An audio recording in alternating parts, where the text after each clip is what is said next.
Good evening, everyone, and welcome to our fourth episode under the campaign 21 Marching. I am Sonica Aron, managing partner of Marching Sheep, an HR consulting firm. And today we are going to talk about cerebral palsy.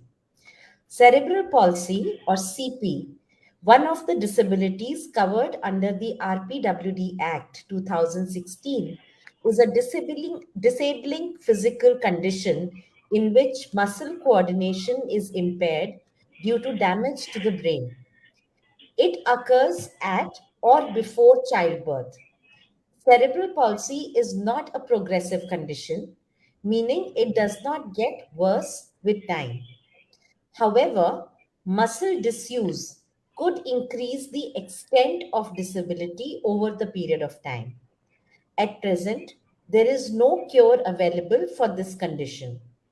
Thus, cerebral palsy is incurable and a lifelong condition. In India, 3 out of every 1,000 live births are affected by cerebral palsy.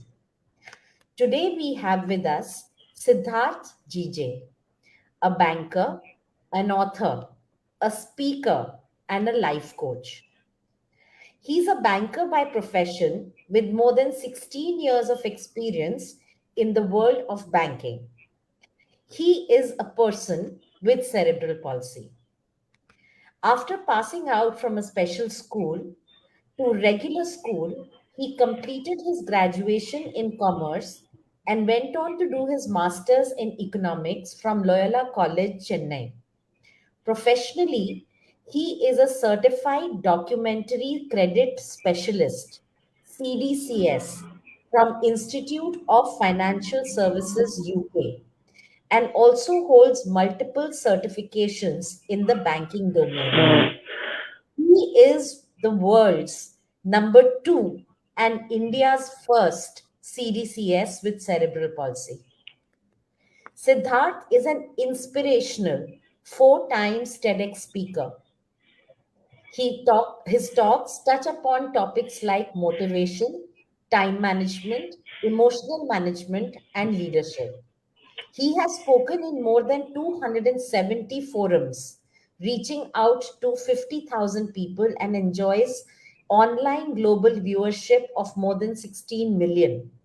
He served as a member of the advisory board of India Inclusion Summit for 4 years and as a member in the board of trustees of India Inclusion Foundation for another 4 years. Being a national awardee as Best Employee with Cerebral Palsy, given by the then Honorable Vice President of India in 2008, he has authored his own memoir, Simply Being SIDS, My Fight with Life and God. His website, www.siddharthjayakumar.com, is a must visit. On the personal front, he lives in Bangalore with his parents, wife, and son. So, Siddharth, a very, very warm welcome and thank you for joining us today. Thank you so much for having me over on board. Thank you. So, let's get started, Siddharth. For our audience, can you explain what cerebral palsy really is?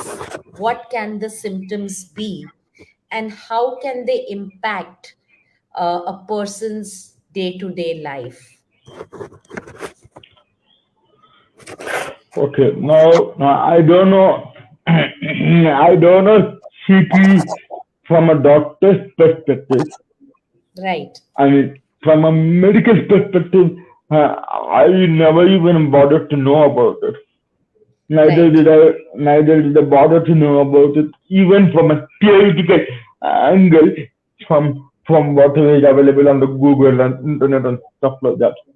Uh, but the way how I have experienced this condition is yes, is I don't have any control over my body movements.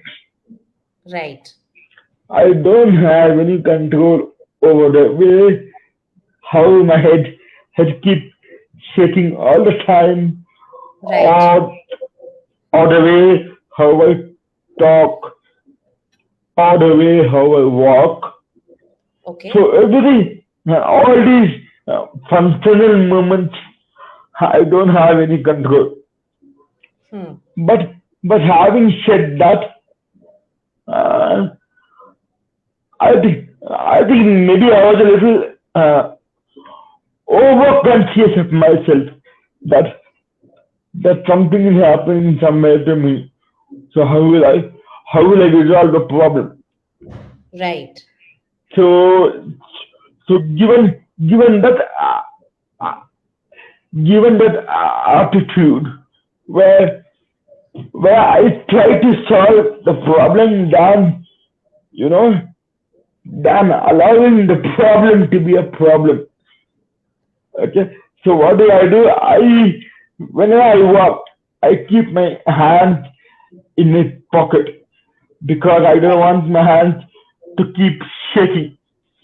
Right. Because the more shake outside, the Right. more disturbance people will feel out, and they may not feel very comfortable with me. Right.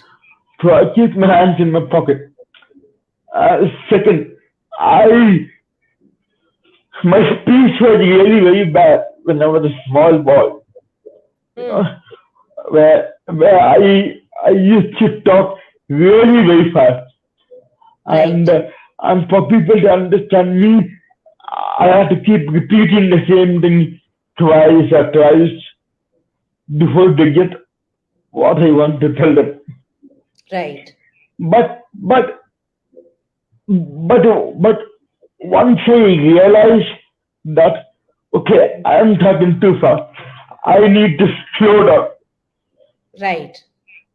So when I started practicing how to talk slowly, it became a part of my life where Right.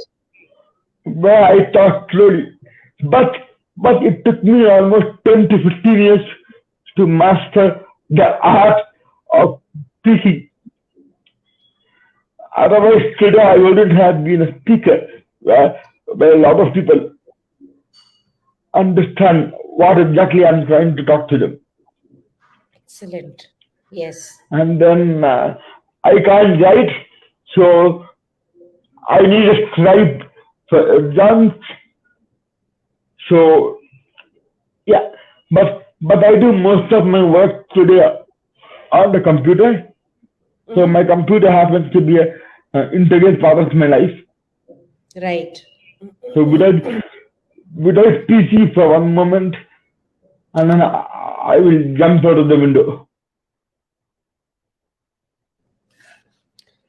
So there is no specific symptoms Hmm. because each person has a different degree of tightness in the body. Right. So my tightness is related to spastic. Spastic means where the muscles are very tight and it's very difficult to relax the muscles. Hmm. But how did I learn to keep myself fit is by doing a lot of physical activity. Right. I love to cycle, so every day I cycle almost 5 to 10 kilometers a day. Wow. Okay. Then I love to do a lot of boxing to keep my Okay. shoulders fit. So I do a lot of boxing on the wall. Okay. So then I love to just sit down and do a little bit of yoga, little bit, very very little bit, and more importantly, I love to listen to music. So Hmm. music keeps me very calm Right. from all the turbulences. So basically, depends on how cool you keep your mind, so that your body doesn't get affected. Right. But if you get too much nervous on your mind, then your body will automatically react like that Hmm. without without your knowledge. Hmm. So that's a Very, big. yeah. Yeah, carry So on, that's it. Siddharth. Yeah. So So, that's it. if I understand correctly, it is a purely physical disability, uh, and the extent to which it will impact will differ from person to person. Am I right? It is not a physical disability.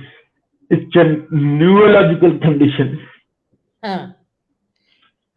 It's a neurological condition that that affects the coordination between mind and your body.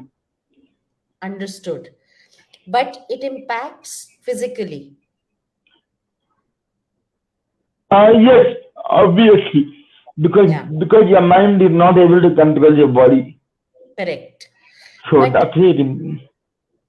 yeah, but people might not be able to control their movements, but in terms of their intellectual capabilities, they can do just about everything else. So that also differs from person to person, and Okay, and and how they are brought up from the childhood. okay, So so the more exposure you give a child from the beginning, the more your brain will start working more. hmm, But if you are not giving any exposure to a kid, hmm, then your brain won't go that far. hmm.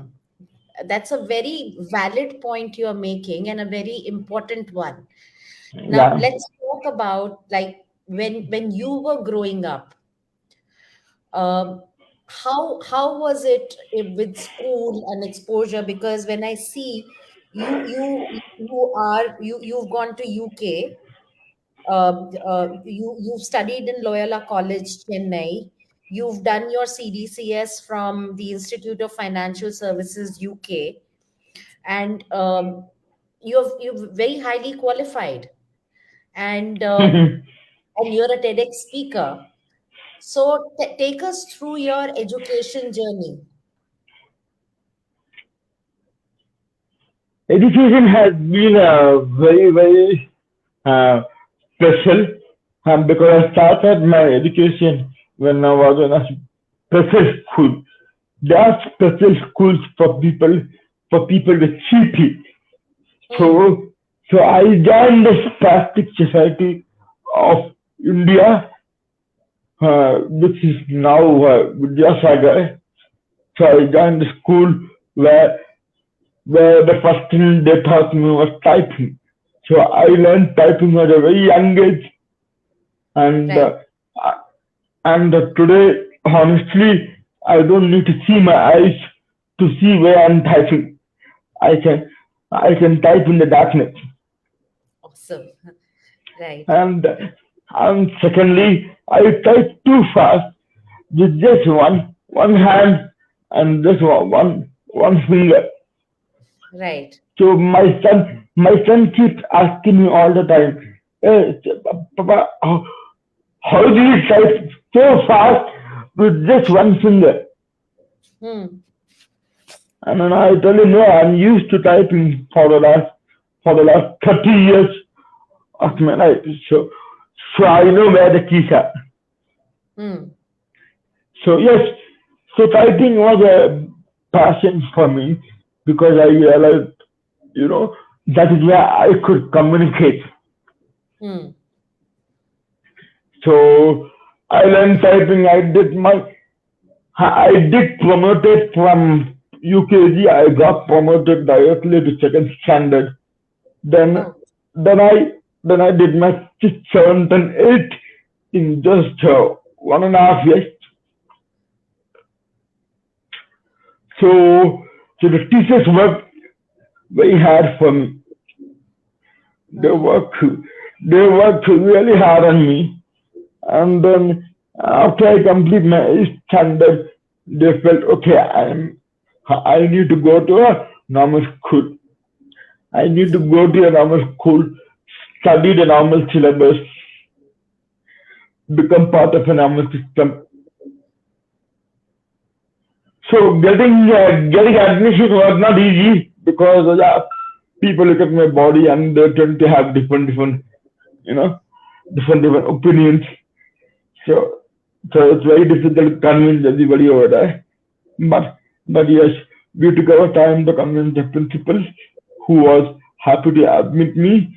Uh, of course, after a little bit of prolonged follow up with the principal, I think I did my 9th, 10th, 12th in that school.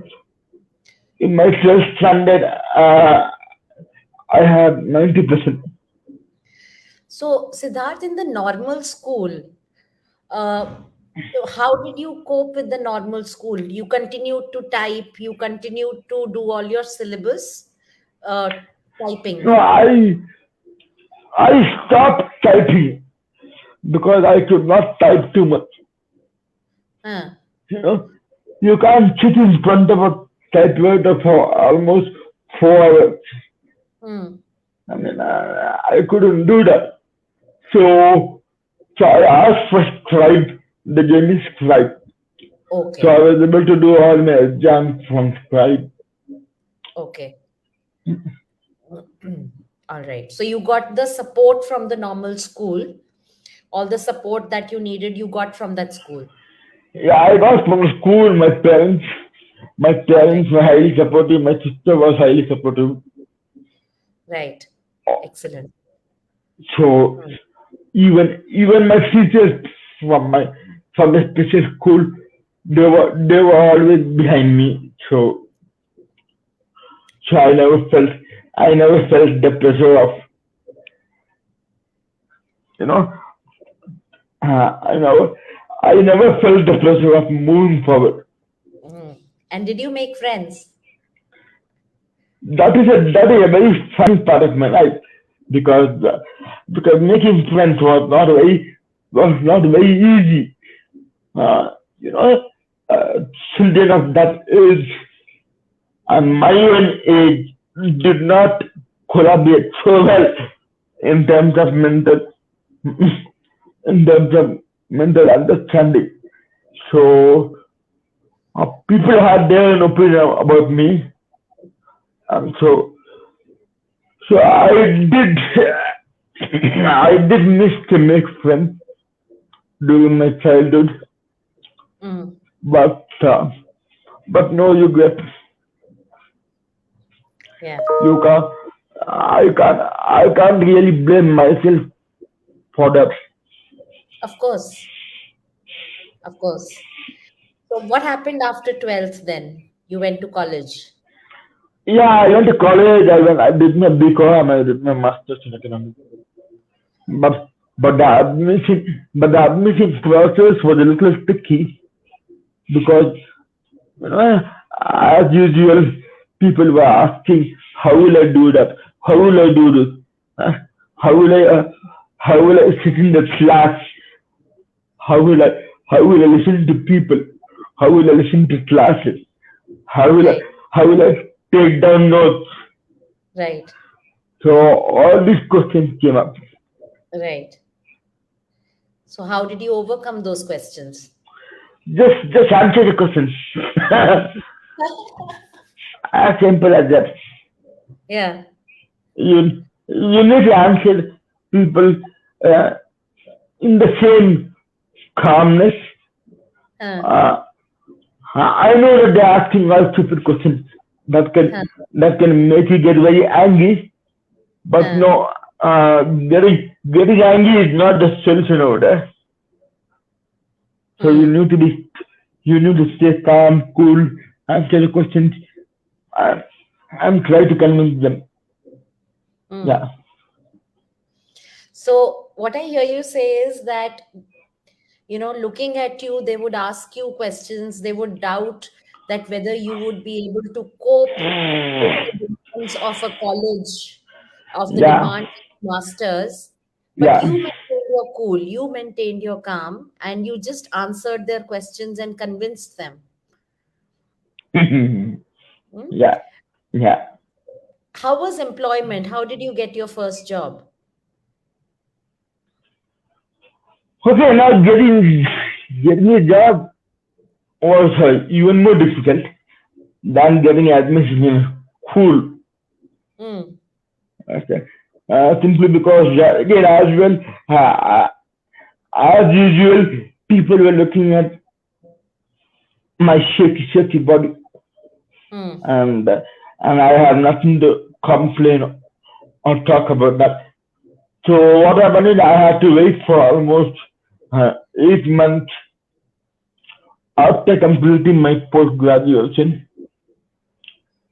I used to go for interviews.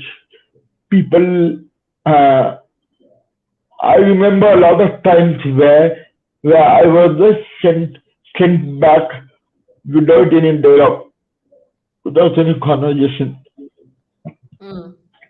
The the answer that you get is okay, okay, we'll get back to you. Hmm. Instead of instead of asking me, tell me about yourself. Hmm. So not even an interview. No, no, no. So so that is a very sad part of the system Hmm. where people where people look at your body and conclude wh- whatever they want to conclude. Hmm. Is Siddharth, is it, do they conclude that you will not be able to do the job, or is it discomfort that we might not be Com- able to handle? combinations, Hmm. combination of both. Combination of both. Because I never tried to judge. Hmm. It's I just interesting. took it. I just took it in my stride. Hmm. Yeah. It's very interesting that you say that I never try to judge, but at every stage when a school gives you a hard time, Yeah. uh, or a college gives you a hard time, Hmm. or employers give you a hard time, the whole world is judging you, but you say you are not judging. Because I strongly believe that judging is just a waste of time. Hmm. Why do you want to waste your time and your energy and your brain into judging something that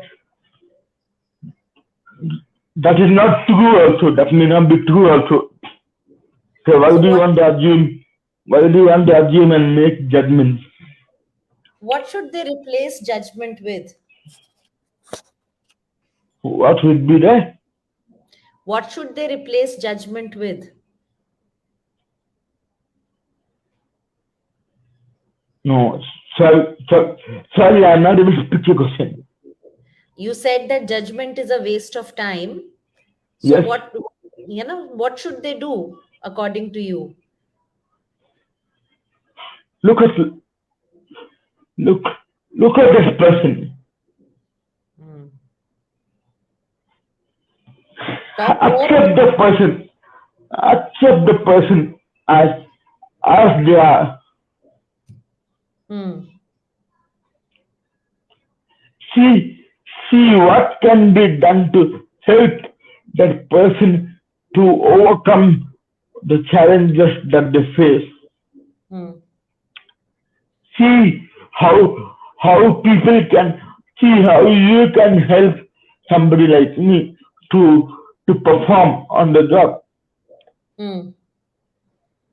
instead of thinking, hey, this fellow may not be able to do, Hmm. or this fellow may not be really be able to deliver the workplace guidelines, Hmm. or this fellow may not be able to handle the pressure. Hmm.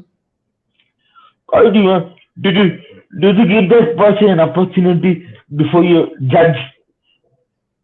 Mm, No, without giving opportunities, how can you judge? mm.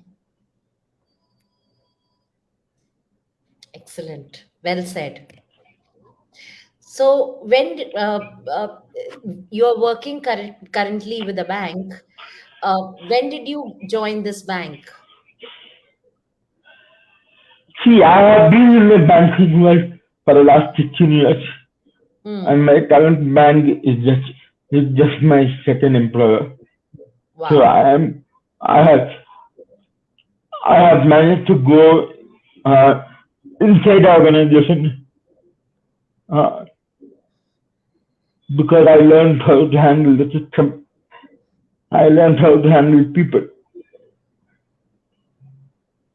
So today, if you look at my career, this I think I have gone to a senior level in the bank, and and I enjoy I enjoy whatever I'm doing, and more importantly, I give my best to to whatever is to be done. So Hmm. Hmm. And how is it working with the team, with your manager? How is the team atmosphere? Right now, it is working from home, but when you go to office, do you have fun? I do have a lot of fun. Hmm. I am a I am a fun-loving guy. Hmm. Uh, but yes, during the initial stages, you need to break you need to break all the barriers. You need to work on making people comfortable with you, and then when the interaction happens more frequently, I think people will just forget that I have CP. Nice. So I So hear you, that is Siddharth, correct me if I'm wrong. I hear you say that the effort to break barriers and build relationships happened from your end. yes from my end, Interesting. because it has to happen from my end, because that is what I want. Mm, because because I have seen a lot of people who don't want it, mm, who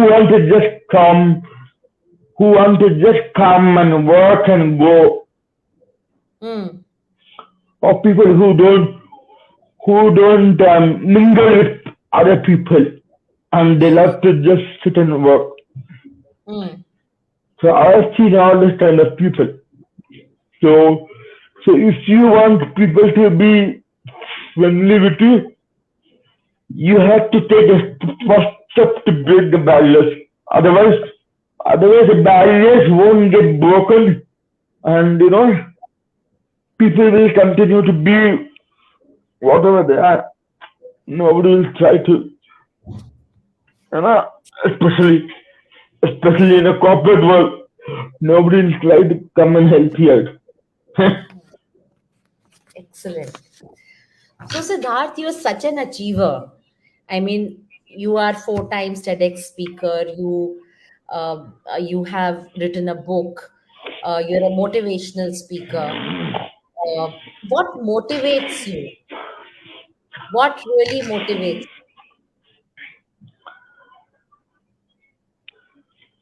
Honestly, I have not tried to understand the word motivate.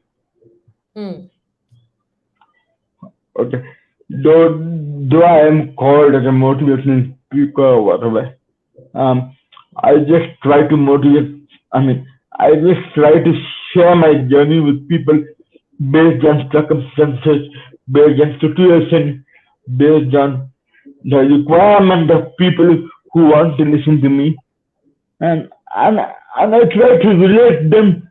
I try to relate with them my own lifetime stories, real lifetime stories, Hmm.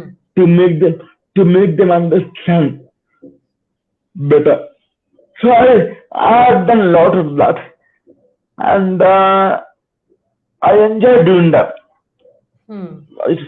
So, so if you ask me what motivates me, I'll tell you that it's just my passion for life. I have a big, huge passion for life, and I want to live my life the way it is. I don't want any kind of, you know, special um accommodation or special treatment or whatever people give me. Hmm. I am myself. I need to be myself, and I need to enjoy life to the maximum. Awesome.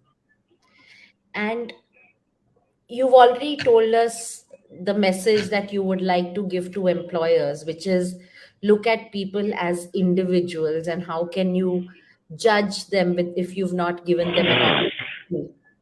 Yeah. But what message would you like to give to people with cerebral palsy? Would you like a break, Siddharth? No, I'm okay. Okay, okay. So, what message would you like to give to other people with cerebral palsy? I don't want to focus on only one particular category of people. Hmm. For me, if you ask me, people form a part of the global human workforce. So different kinds of people form the whole human force. Hmm. So cerebral palsy is just one small part of it. Hmm. So, so the best message that I can give you is yes, forget about your body, just follow your heart. Do you keep doing whatever you love to do. Hmm. Don't get too much bogged down because you're not able to do something because your body is not allowing you to do. You Hmm. know, so enjoy whatever you are able to do, and and forget about what you can't do. Hmm.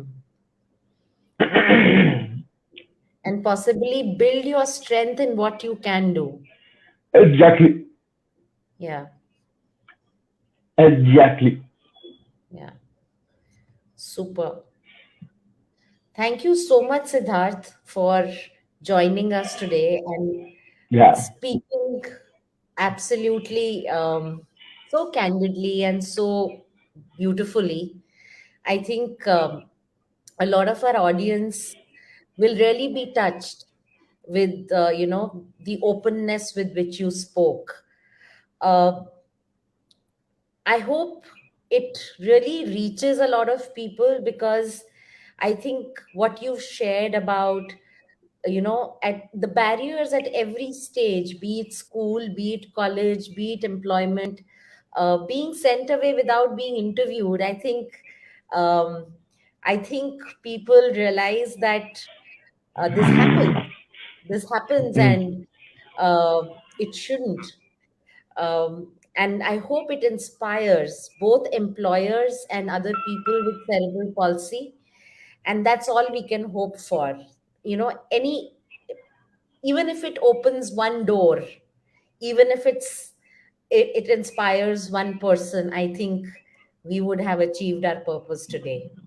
Yeah. And to our audience, thank you for joining us today. Please share this video in your network. The more people we reach, more hearts and minds we will touch. And we will be back with another candid interview next week on Thursday, same time. Till then, goodbye and stay safe. Thank you so much. And thank you, Thank Siddharth, you. again. Thank you. Bye bye. Bye. Thank you. Thank you.